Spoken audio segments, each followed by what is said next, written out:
Október 20-án délután újabb kiállítás nyitotta meg kapuit. A rossz idő ellenére sokan voltak kíváncsiak a tárlat képeire. Jarmecki István kiállítása, úgy gondolom, nem véletlenül a festészet napjához kapcsolódó rendezvény. Ebből az következik, hogy ez a kiállítás nem csak a kiállítóról szól, hanem a festészetről általában, sőt a képzőművészet egészéről, és miután köztudattan minden összefügg mindennel, a művészet egészéről is. Ön a nyitó beszédében külön kiemelte, hogy 2 nappal ezelőtt volt a festészet világnapja. Miért fontos ez? Tulajdonképpen ez fontos lenne igazán, akkor lenne igazán fontos, ha minden nap az lenne. De minden nap gyereknap is lenne, minden nap nőnap is lenne. Vagyis tulajdonképpen ezek a napok arra jók, hogy felhívják a figyelmet bizonyos emberi tevékenységekre. Hogyan jellemezné a művész úr munkáit? Én azt mondanám a Jarmeckiről, hogy ő egy tisztességes festő és tisztességes tanár, akinek van egy szellemi útja, akinek van elképzelése, kötődése a művészettörténethez, és kötődése a tanításban a tanítványaihoz. Lantos Ferenc után magától a művésztől is hallhattunk egy rövid bemutatkozást.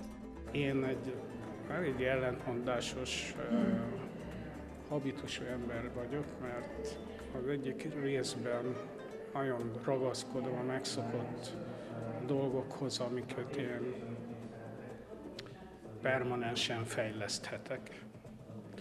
És a képeimben pedig még ezen túlmenően új ötletekkel is előállhatok, és ez valami olyan fajta szabadság határ tágítása részemről, amiben én már majdnem boldognak érzem magam.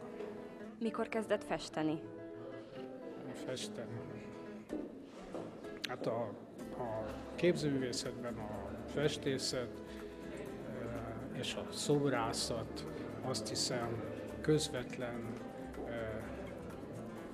ezeket megelőzően az alkotóknak egy előiskolája a rajz. És hogy a rajzolás közben milyen további kifejező eszközöket, anyagokat választ az ember, az ő habitusától függ többnyire. A rajzolni biztos, hogy korán kezdett az ember. Mármint én is korán kezdtem. Ön szerint mikor válik egy kép műalkotássá? Hát igen, ez mondjuk fogos ravasz kérdés. Attól függ, hogy ki tekinti a képet műalkotásnak, és annak, aki erre hivatott, hogy annak tekintse, akár magánzó, akár egy hivatal, vagy egy hivatalnok, annak az értékszemlélete, amire vagyunk. De hát nyilván van egy általános értékítélete a kultúrának, a jelennek és a múltnak, a szűrőn, ami átmegy, az mind nyilvánvalóan az, a múltból a jelenbe, ami még megmarad. Hát a jelenből majd a jövőbe milyen szűrőn halad át, és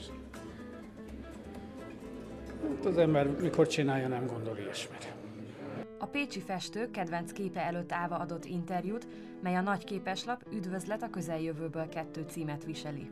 Ennek a kifejezésnek van súlya. Hát, ha tovább megyünk, mondjuk én a 20-as évek képeslapjainak szövegére szoktam hariteálni, hogyha valakinek hátul az utolsó sorba így intek, aki elmerül a saját gondolataiba, hogy üdvözlet a közeljövőből.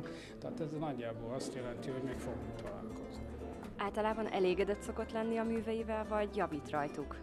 Azok a munkák, amik láthatóak, és általában, amik kikerülnek a kezem alól, azokért mindent vállalom a felelősséget, és úgy gondolom, hogy az akkori képességeimnek és szándékomnak nagyjából a felső harmadába sikerült jutnom. Ilyen értelemben akár mondhatnám is, hogy azzal akkor elégedett vagyok. Jarmecki István sokszínű munkáit november 16-áig tekinthetik meg az érdeklődők a Bernát Galériában.